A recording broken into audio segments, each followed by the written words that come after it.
Disclaimer: this video is for educational purposes only. Viewer discretion is advised. Always use platform settings responsibly, especially on shared or family devices.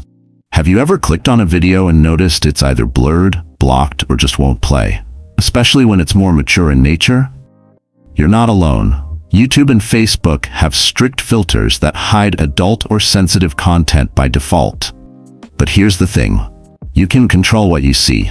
In this video, I'll show you how to unlock access to adult content on both Facebook and YouTube by changing just a few settings. It's quick, it's easy, and you're fully in charge. Stick with me as I walk you through it step by step. This might be exactly what you've been trying to figure out. Let's begin with Facebook. First, open the Facebook app on your device. Now tap the three horizontal lines at the top right corner of your screen. This opens the menu. Scroll down and tap on Settings and Privacy, then select Settings.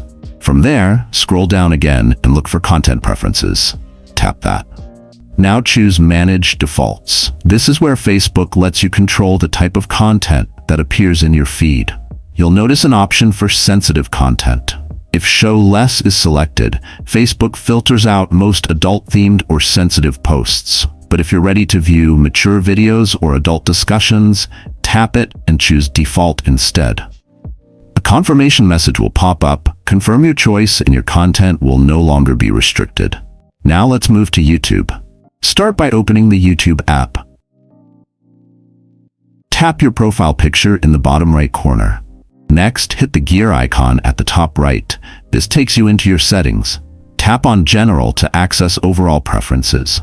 Scroll down until you see Restricted Mode. If this setting is on, YouTube will automatically filter out adult or flagged videos, even if you're okay with seeing them. To change this, simply toggle Restricted Mode off. And just like that, you're free to browse content that would otherwise be hidden. Remember, if kids use your phone, turn these settings back on later to protect them. These changes are completely reversible. So, what do you think? Have these filters ever blocked content you were trying to watch? Let me know in the comments. I'd love to hear your experience. And if this video helped you, don't forget to like it, subscribe to the channel, and tap the bell icon so you never miss out on more helpful walkthroughs like this. Thanks for watching, and stay in control of your content.